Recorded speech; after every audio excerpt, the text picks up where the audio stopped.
Hello and welcome to a special web chat from deep within the offices of the Times Educational Supplement in London. I'm Michael Shaw, I'm the Deputy Editor of the TES, and I'm delighted to have with me this evening the writer Anthony Horowitz. Hello. Great pleasure to be here too, in the bowels of the building, which is a little bit like the Night Rise Corporation in my book, a rather sinister place, somewhere underneath Red Lion Square in London. Yes, I should point out we're not part of the Night Rise Corporation. Much though this room might resemble it. Anthony is, of course, the writer behind a jaw-dropping number of children's books, as well as television series and films. To our younger audience, he'll be best known as the writer behind the teenage super spy Alex Rider. But he's also written the Power of Five series, which reaches its dramatic conclusion in Oblivion, which is published next week. And we have a copy of it I think we're allowed to show you here. Let's see how this works.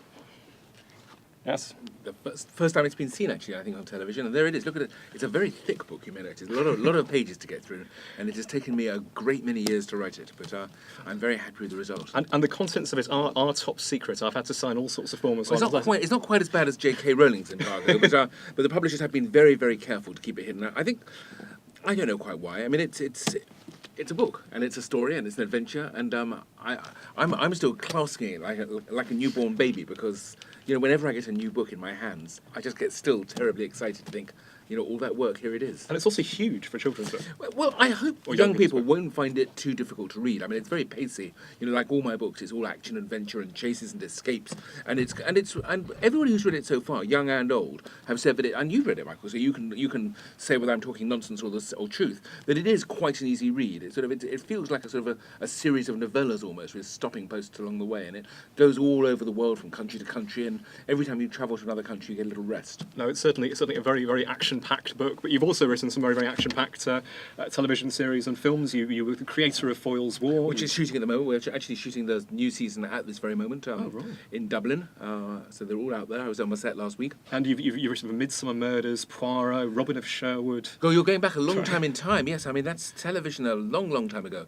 More recently, things like Injustice and Collision, 5-part series for ITV, and television has been a sort of a second career. And you've just written the screenplay for the second Tintin film. That is absolutely correct. I'm waiting to hear notes from the American producer and director of that film. They're both rather busy people, as you can imagine. One of them is in Middle Earth, and the other one is who knows where. And it's been a fantastic experience. I mean, goodness knows when the film will get made and if it'll have my name on it when it finally gets to the cinema. This is Hollywood, you're in 1 minute, the next minute is Anthony Who. But Tintin coming soon, hopefully. Well, lots and lots of books and other things to ask Anthony about. We've already had many, many questions from teachers and pupils, but there is still time. If you're watching this on the live web chat, all you need to do is put a message on Twitter and include the hashtag TES chat, or you can email us on webchat@tes.co.uk. Now, can you guess what the biggest number of questions we've had been about so far? I would guess it's not about The Devil and His Boy, which is a historical novel I wrote some years ago. It might, I guess, be about Alex Rider. It is indeed about Alex Rider. The first question is from Abad Hamid, who's at Year 6 at Fulbridge School in Peterborough.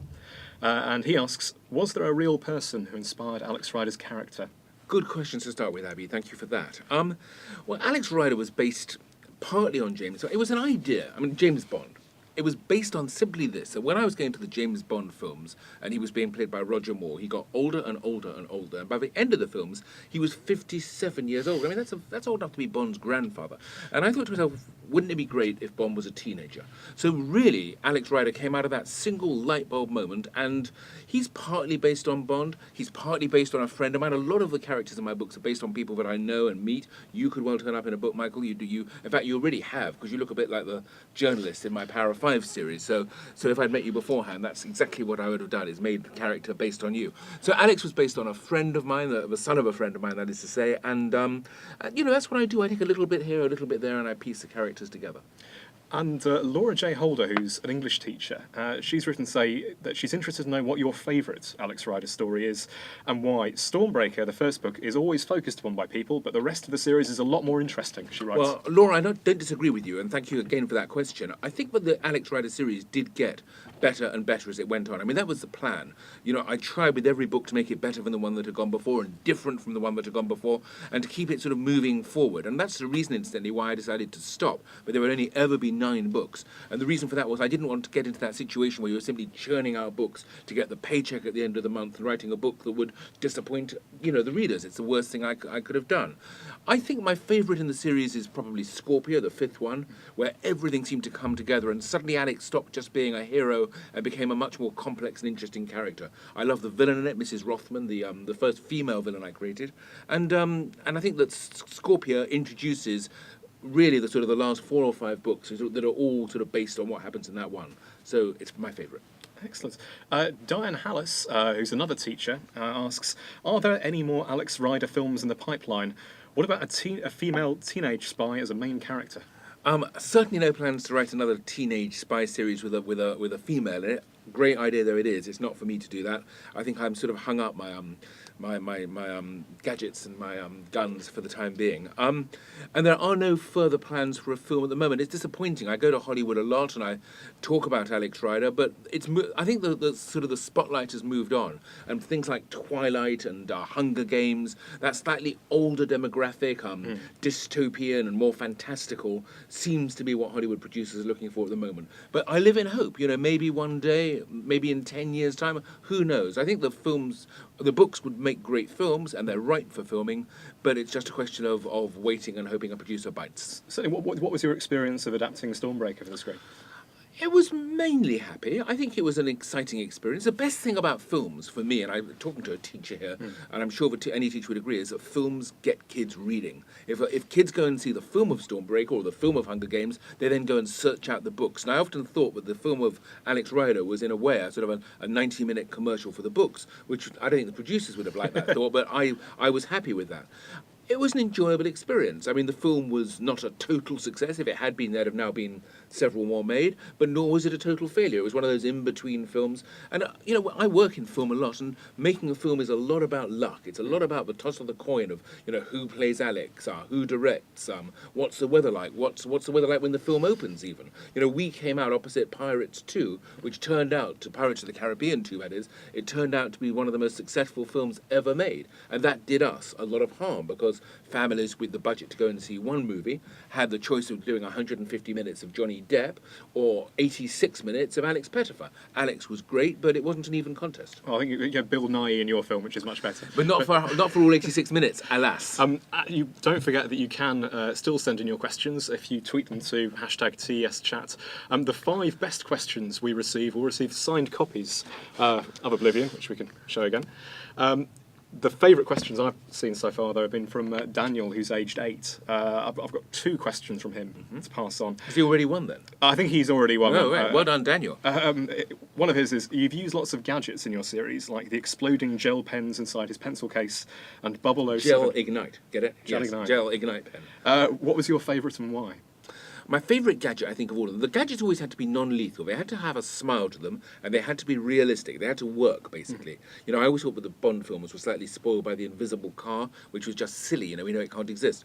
So I think my favourite gadget was probably one of the simplest, and it was the mosquito cream, or the insect cream. And it wasn't a repellent.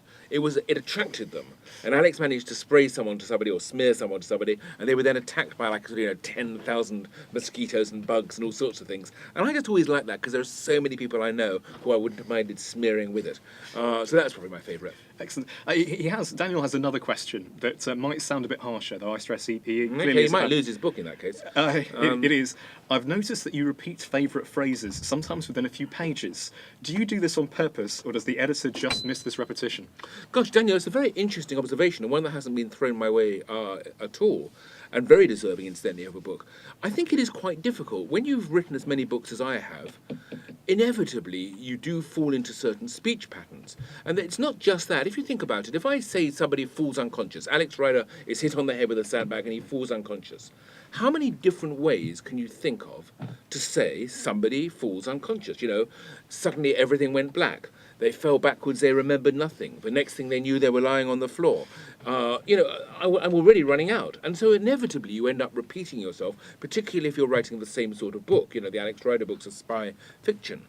But nonetheless, you're right, I should guard against it, and I do try to guard against it. And my publishers do, by and large, check through, a bit like teachers, really, and sort of, underline with red ink, repeated phrases and cross out, could do better, Horowitz, don't repeat yourself. But it's inevitable. I mean, I have written I reckon I have written about 10 million words in my lifetime now. I mean, when you add up 35 books, each one approximately 100,000 words long, all of them written twice, that's 7 million before before you get into the journalism and all the rest of it.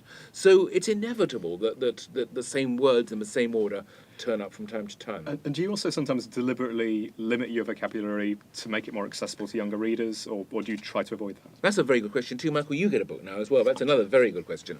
I do sometimes, yes. When I write the books and certain words seem perfect for each sentence. But then when I reread them, I'll look at them and I'll say, hold on a minute, this word's got 5 or 6 syllables in it, and there's going to be a kid out there who's going to come to it, and it's just going to be like going on a walk and coming across a fence and having to climb over the fence. Wouldn't it be more pleasant not to have the fence? Let's actually make it a little footbridge and find an easier word. So that's what I do, and I'll always find a better word for it. Very occasionally I will leave a longer word in, because why not? We all want to expand our vocabulary a bit, but by and large, easy reading is sort of the nature of the game. Vicky Jones, who clearly watched the TES chat we had recently with Michael Rosen, she asks, in a recent TES chat, we learnt about how Roald Dahl had a special writing hut and always wrote on yellow paper. Do you have any idiosyncrasies as a writer? I do have a lot of idiosyncrasies. I think probably every writer has. And incidentally, I have sat in Roald Dahl's hut. I was very lucky to be invited to Great Britain because I'm a big fan of Dahl. And he even sat in the famous chair, and he had a big ball of silver paper. Did you know that? Beside his desk as well. He loved chocolate and he loved sweets. And he collected all the little silver wrappings, and he made them into a ball which became eventually as big as a Malteser. Then it got to be as big as a croquet ball. And by the end, it was as big as a medicine ball of all these silver papers. And also, incidentally, his hip, his actual real hip, is beside his desk. I think it was in him while he was writing, but then he had an operation and it went beside his desk. My idiosyncrasies, nothing quite so extreme as that. I always use the same notepads. I have a brand of notepad which I particularly like. I always write with a fountain pen rather than with a computer, pencil or biro. I love nibs. I love the scratchy quality of a nib and ink that actually makes you have stained fingers and runs onto your, makes a mess on the desk. I love all the sort of the dirtiness of writing, and it also makes me feel like a proper writer. I tend to have a special room I work in. I write a lot in Suffolk, and there's a room that looks out over the river, Ald up there, and I love the views from there, and that's probably my favourite place in the whole world to write. And then I have a skull that sits on my desk, a human skull, and that's very important to remind me to get on with it. Don't slouch, don't go downstairs for a cup of tea and a Kit Kat.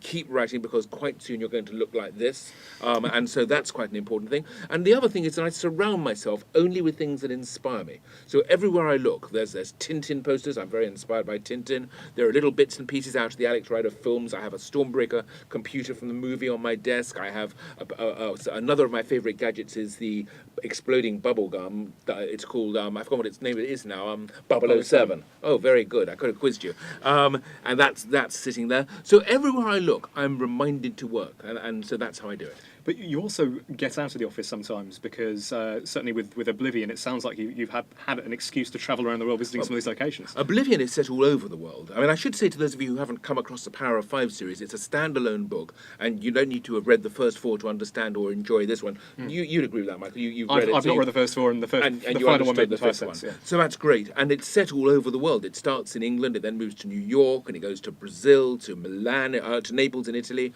It's in Dubai, Cairo, and finally to Antarctica. I've visited every single one of these places because I believe that it's quite important to sort of get things right. It also inspires me. When I went to Antarctica last February, I couldn't believe how beautiful it was. The ice, the cold, the incredible sky, the light. The sun was still shining at sort of 11:30 at night because it's perpetual day there in the summer. And just the sort of the whole total experience in creating this huge battle that the book finishes with, all these monsters and dragons and demons and hideous creatures all fighting the armies of the world. I needed to have the reality of Antarctica to sort of, I put it this way, that I had the sort of the paints and the paintbrushes in my head, but I had to go out and buy the canvas. So I went to Antarctica. Actually, that ties in well with a question we have from Janine Stein in London, who asks, what is your favourite part of the writing process? Oh, that's a really good question. I think that should go on your list as well as possible winners of books, because the writing process is an interesting one. I mean, my favourite part, to answer the question, Janine, is thinking up ideas.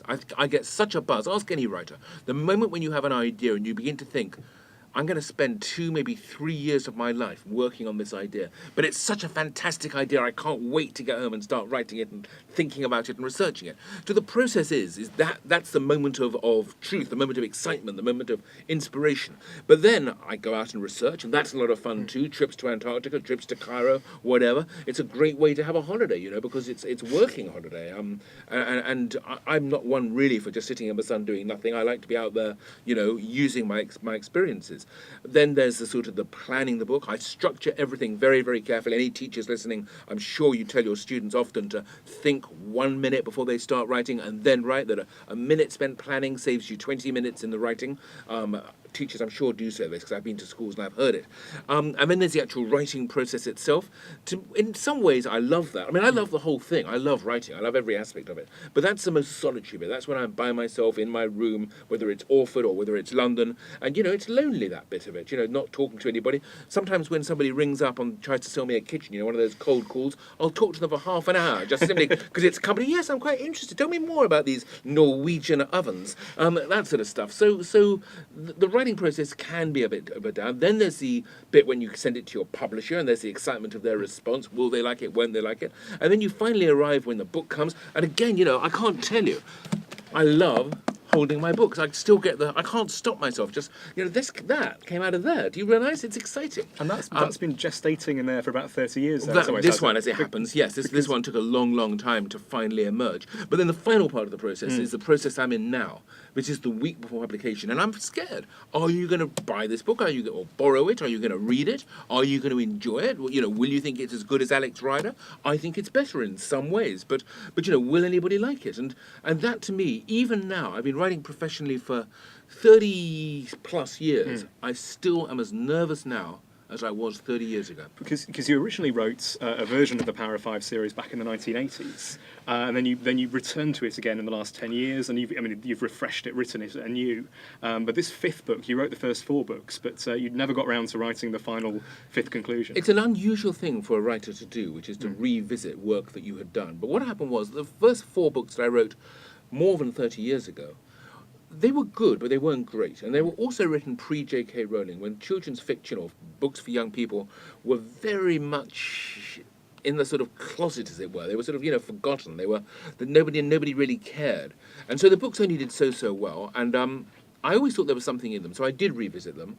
Read them, thought they were good but could be better, and completely rewrote them. I mean, these books, these new ones, are not just sort of rehatches of old stories. They are, really begin again, particularly the later ones. And as you correctly say, I never got to Oblivion. It was just too challenging a book to write. It's the end of the world, it's these huge battles, it's so much sort of, it's an epic book. And I just needed the time and the sort of, also the circumstances. I mean, I'm sure there are many teachers out there would agree that right at the moment, Oblivion, sometimes when you look at the news, doesn't seem that far away. If you describe an English village with a river running through the middle of it and cars smashed and houses falling down and people looting shops, you're not in the world of my fantasy, unfortunately. You are in Yorkshire in the news right now. So, wherever you look, whether it's to the Arab Spring or to climate change here or to the politicians with all their machinations, the banks collapsing and all the rest of it, there is a sense of sort of, we're all heading towards oblivion. What will save us?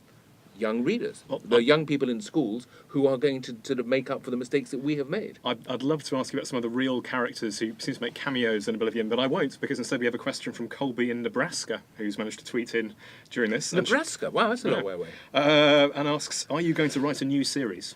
Colby, what a great question as well. Thank you so much for tweeting from Nebraska. Yes, actually, I do have a new series in my head. 3 books only. It's a trilogy. And it's a sort of book, it's a trilogy where the books don't end. You have to read all 3 to get to the end of the story. Nobody knows anything about it. I'm saying very, very little about it. My publishers know nothing. And I'm keeping it very much under wraps because at the moment it's sort of fermenting. It's in my head. But I am very excited about it. It's not spies. It's not fantasy like Oblivion. It's a sort of a genre that hasn't really been done, and I'm very excited, looking forward to it. I will say this: that one of the things that I'm excited about is that the main character, who is a boy, probably aged 14 or 15, maybe 15, has a family. It's the first time I've written a book which actually has the context of a mother, a father, and a sister, and a family. And yet, what happens to him is in some ways even more challenging than what happens to Alex in the Alex books or Matt in Oblivion. That's quite a coup, Colby, because I think in one of your last interviews about 8 months ago, you were suggesting that you'd almost given up on writing fiction for young adults. I can't give up completely because I think it's irresponsible to simply stop. You know, young people have been reading my books. They have supported me and been enthusiastic and are hopefully listening to me now. So why should I suddenly turn around and say, well, that's it, folks, I'm off to go and sit in the sun? I think I owe it to an audience to keep writing, but at the same time, I think I should do less. You know, it's important that new, younger writers start coming through, and that, you know, I know that when I was in my 20s, I got fed up because it was always Roald Dahl and it was always Enid Blyton and nobody else got a look in. And I would hate that to be young writers sitting out there now saying, God, why is it bloody Horowitz again? Forgive my language. When it's time for my book to come through. Speaking of your childhood, we've actually had quite a few questions about when you first started writing. Andrew, who's 11, asks, were you good at writing at school, or did you want to do something else when you grew up? Andrew, the only thing I was any good at school was writing. There was no plan B for me. It was writing or destitution. That's a word perhaps I shouldn't have used. It's a longish one, meaning poverty and sort of destruction and sort of hopelessness. I was only good at writing. And, you know, I've answered some questions from English teachers, and I have to say that English teachers, 3 in particular, more or less saved my life. They sort of found the writer in me, encouraged me. Mr. Alden, Mr. Helliwell and Mr. Brown, my 3 wonderful teachers. You never forget a good teacher, let me tell you that. That sort of, you know, encouraged me. And I was this sort of, you know, rotten kid. I was no good at anything. No good at maths, no good at geography or any of the other subjects. Hopeless always at sport. You know, I have horrible memories of being... you know how at school they make you line up and then the captains choose the players? I was always the last person to be chosen. It was hurtful. I remember once, the lowest of the low, I was chosen after the headmaster's dog. And you know, that scarred me. And but my salvation, the library, reading, discovering that I could lose myself in books, and also picking up a pen for the first time at the age of 8 and scribbling my first story, which was about Guy Fawkes, and realising that this was my life. We've actually had quite a few questions from both teachers and pupils about your first book. Joe Cotterill, aged 10, from Lancashire, asks what inspired you to write your first book. And we have the same question from the teachers and pupils at IE Primary School in Peterborough.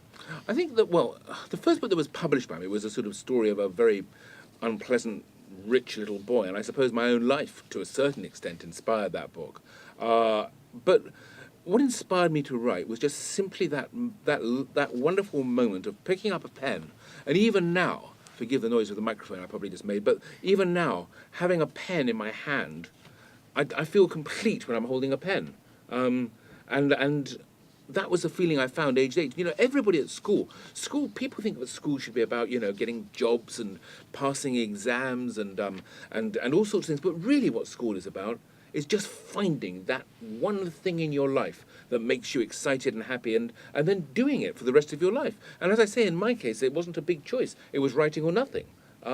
So that was what inspired my first book. We've had another question that's come in the last few minutes from Debs F, who asks, what makes a perfect villain? That is a great question as well. Wow. I think, Debs, the answer to that is that, I mean, I don't know if I've ever written a perfect villain, but I think the best way to write villains is to look in the newspapers and choose real people. One has to be careful here because for legal reasons I don't want to get sort of into trouble. But all the villains in Oblivion, for example, are based on very, very well-known people who have been in the newspapers recently, and I'm sure you, Michael, recognised all of them. Obviously we couldn't go into particular details, but one of the lead villains does represent a certain major media mogul. Well, let us say that he is somebody who does work in media, yes. But I think that a villain has to have a certain element of truth about them. Why does somebody become bad? What is it that they want? And I think the sort of the idea they just want to take over the world or they want to just kill everybody or they're mad doesn't work. You look at the newspapers and you see people doing wicked things, and I'm fascinated by that, of what motivates them to do what they have done, what turns them into the people they have become. And I think basing characters on them and obviously making them very fictional, never incidentally write a story in which your teachers are the villains, they don't like it. That I think is how you create a villain that is believable.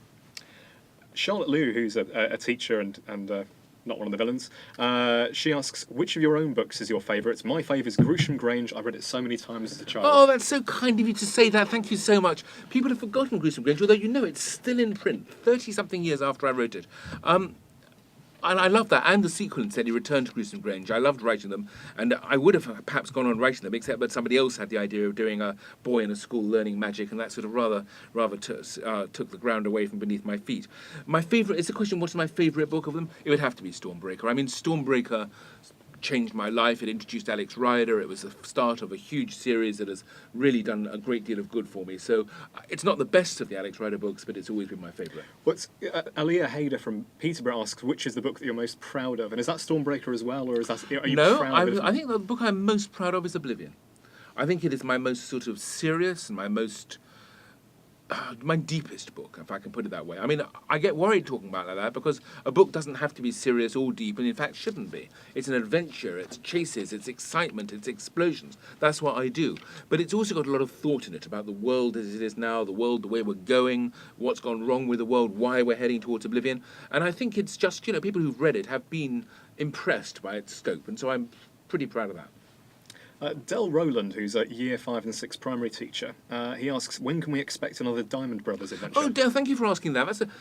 These are really nice questions I'm getting today. That's great. I love the Diamond Brothers, and that's the other series of my books that people sort of know. There's one coming out on World Book Day, actually, which is two of the old stories put together into a book, I think, called Two of Diamonds, with a new introduction. Tim Diamond writes the most appalling introductions to these books. He's just rude about everybody, and I can't control him, and the publishers still publish the introductions in the books. There is one more Diamond Brother book to come. These are detective stories, for those of you who haven't come across them. Tim Diamond, the world's most stupid detective, with his kid brother who is 13 and is much, much smarter than him and solves all the crimes. And there are, I think, about 3 novels, The Falcons Malteser, Public Enemy No. 2, and South by Southeast, and I think 4 or 5 novellas, which are quite nice. I wrote them for young people who don't want to read a whole book, but just want to sort of, read a book, and so they're 40, 50 pages long and very fast moving. One more to come. It's going to be called The Radius of a Lost Shark.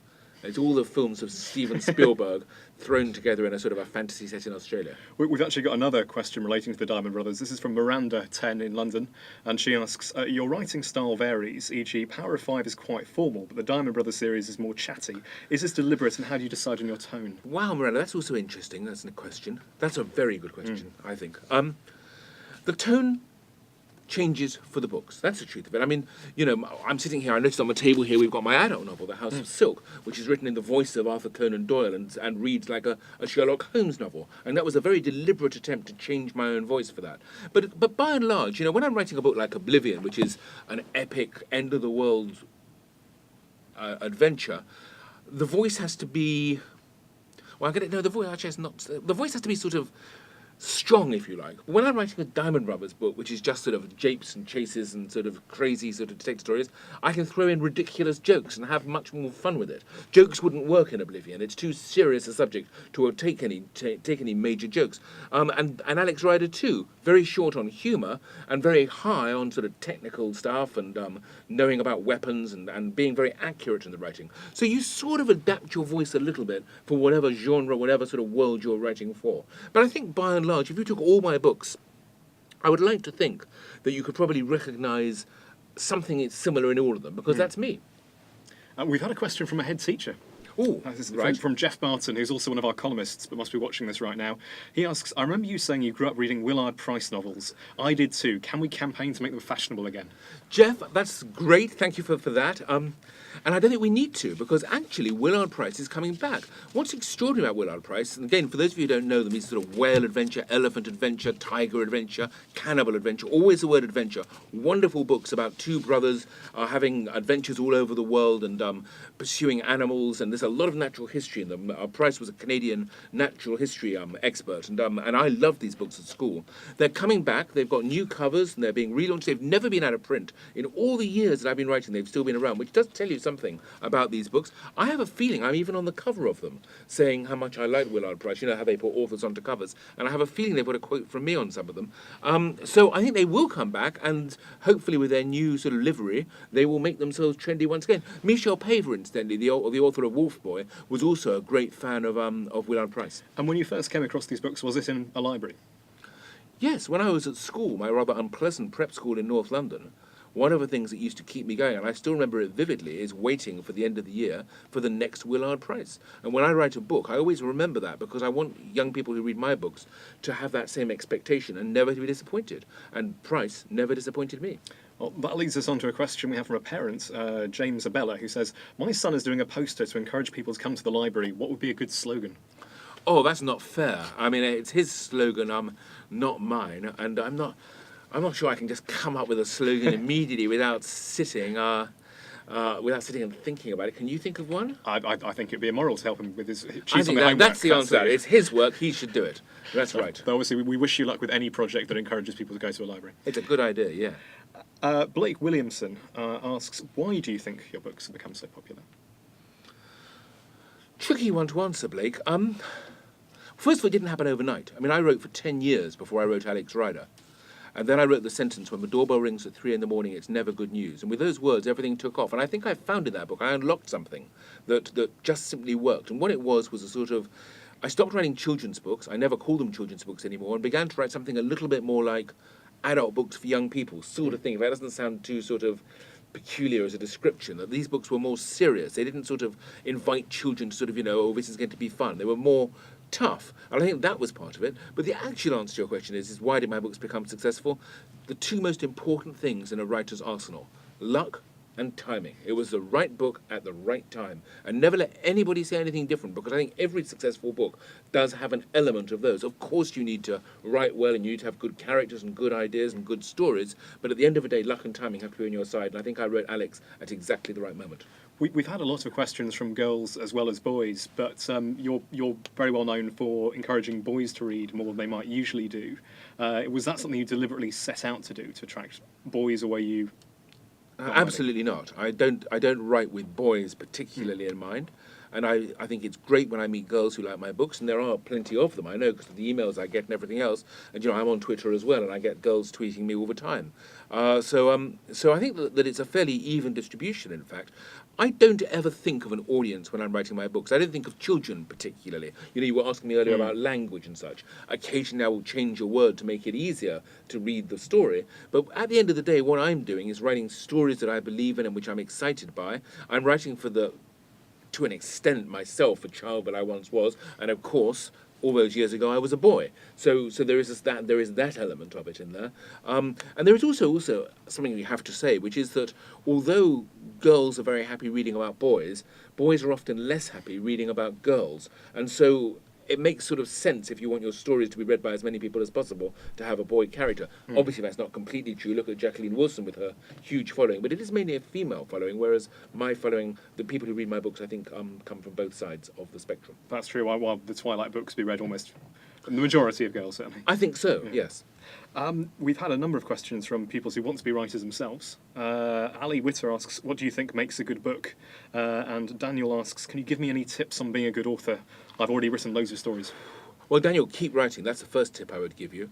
The other tip I would give you in all seriousness is believe in yourself. Remember that writing, writers face failure. Writers get turned down. Writers create books and publish books, and they don't sometimes get bought out. Don't get bought in large numbers. You've got to believe in yourself. You've got to have confidence in what you want to do. This is true about anything in life, incidentally. Whatever it is you want to do in life, there'll always be somebody who says you can't do it, or you won't do it, or you'll never succeed. My own father never believed I would be a successful writer, I'm sorry to say. And I feel good and sad at the same time that I proved him wrong. So believing in yourself and whatever you're going to do in life is terribly, terribly important. I would say when it comes to writing, you've also got to enjoy what you're doing. And then going back to the first question I received, what makes a good book? Very, very difficult to say. I mean, there are books out there written by billionaire writers now, which are actually very poorly written books indeed. And most people, I'm sure you, Michael, would know one or two of those sort of books that are way up there on the bestseller list. Let's name no names here, but which are written horribly and are bad books, but still sell. So I don't think the question what makes a good book is a question you can necessarily answer. But I think the book that you believe in, the book that you really want to write, the book that comes from your heart, is a good book. Noah, who's another pupil, has, I think, a fantastic question. It's, if you had to live the rest of your life as one of the characters from your books, who would you choose and why? Well, Noah, you already are one of the characters in my books. The villainous farmhand who turns up in Raven's Gate. The first book in that series was called Noah. I was writing the film this afternoon. I was giving Noah all sorts of creepy lines. Not this Noah, who I'm sure is much nicer. Tricky question. I've forgotten what it was. Which you had to live the rest of your life as one of the characters. Which would you be more? The rest of my life as one of my characters. I think I'd probably go for Nick Diamond. I think of all the characters I've written, Nick Diamond in the Diamond Brothers books is the most cheerful. He's always upbeat. Even when the bodies are falling all over the place and people are shooting at him and the house is on fire, he still finds time to crack a joke and just gets on with it. Alex has such a tough life and has had so many difficulties. Matt in Oblivion and the other four teenagers who have to save the world have a very, very difficult time of it. But Nick, despite everything, seems to enjoy life the most, so I'd choose him. Middlemarch, which is not her real name, but she's a senior school leader who uses our web forums.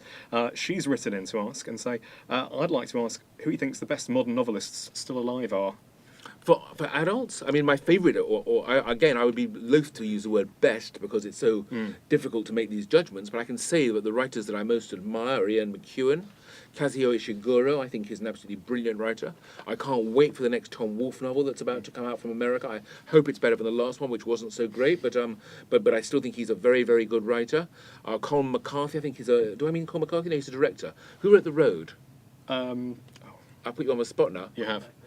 Cormac McCarthy. I wasn't far away. It. Cormac McCarthy. I think he's an astonishing writer. I mean, you know, his use of language is so astonishing and precise. In terms of young writers for young people, there are so many around. You know, one of the great things about the last 10, 15 years for me has been the company. You know, Philip Pullman has a new book out this week. Michael Morpurgo is still going strong. You know, there are so many wonderful, wonderful writers. I love Boyce, Frank Cottrell Boyce. I've recently discovered his work and I love it to bits. So, you know, it's a great time for young people to have so many living and youngish writers around. We've not actually had any questions about Tintin at all, but I can't resist asking if you had a particular favourite of those books when you were growing up. Yeah, I did, certainly. Tintin was my great love as a kid because, you know, I wasn't a great, strong reader. And any of you listening to this and thinking, oh, I can't be bothered to read books, don't be put off reading just sort of short books or small books or graphic novels or whatever. You know, reading is a muscle you have to exercise, and the more you read, the easier it becomes to read bigger and bigger books. And if you then want to move on to Dickens and Dostoevsky and the rest of it, you can. You've got to start somewhere. I started with Tintin.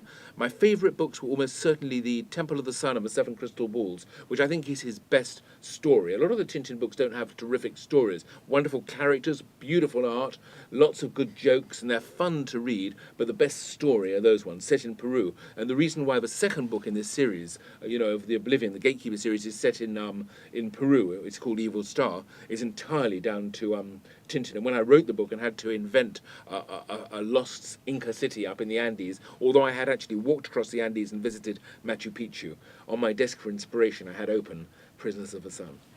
And can you give us any clues at all about which stories you might be adapting for the film? Listen, I would love to, but the honest truth is that with Hollywood lawyers and the heavyweights around, if I whisper a single word about what the actual film is going to be, the door will open and lawyers will come in, or gangsters or something, and that'll be the end of me. You can't even confirm if Professor Calculus is going to be in it? I can tell you that Professor Calculus does appear. Excellent. That's an exclusive for the TES. Layla has written in with a very sweet question, which is, and I think this may in fact be our last question because I know we're running close towards the end, but she says, you must get loads of letters from kids. What's the nicest or most interesting thing a kid has ever written to you? Well, I think the nicest or most interesting thing doesn't come from kids, funnily enough. As I get older, I'm beginning to meet young people who are now in their first jobs and who are in their 20s and who are even getting married and who read me when they were young. And I think the nicest thing I ever hear is when young adults come to me and say, you know, I read you when I was young and you helped me to get to where I am now. So, like, for example, there was an actor on Foyle's War, and I said, why did you become an actor? And he said, well, I read your books and that inspired me. That's the nicest thing, to have this belief that I'm not just sitting in a room by myself, I'm not just making a product, I am a tiny molecule, just an atom in the life of young people. And it's an atom and a molecule. This is a great thing about reading. Reading does stay with you. And I have stayed with these young people, as I say, not in a big way, a tiny way, but that is the most gratifying and the most encouraging thing about being a writer now. It's very clear from some of the questions we've had tonight that many of those have now become teachers, which must be Well, that's encouraging. great too. Yeah. Well, I'm sorry that's all we've got time It's for. been a huge pleasure. I must tell you, thank you so much for inviting me. Well, thank you so much for coming in. Anthony's new book, Oblivion, is out next week on October the 4th. Meanwhile, the winners of the 5 signed books will be sent them quite soon by the TES. If you're a teacher interested in hearing Anthony talk in greater depth about writing and education, he'll be speaking at the London Festival of Education on November 17th. To book a ticket, go to the website of the London Festival of Education. Meanwhile, we'll be back next Thursday with another live web chat. This time it'll be with Julia Donaldson, who's the author of The Gruffalo. So if you have questions for her, do send them to #TESchat or email them to webchat@tes.co.uk. Until then, thank you very much for tuning in this evening, and goodbye. Thank you. Bye.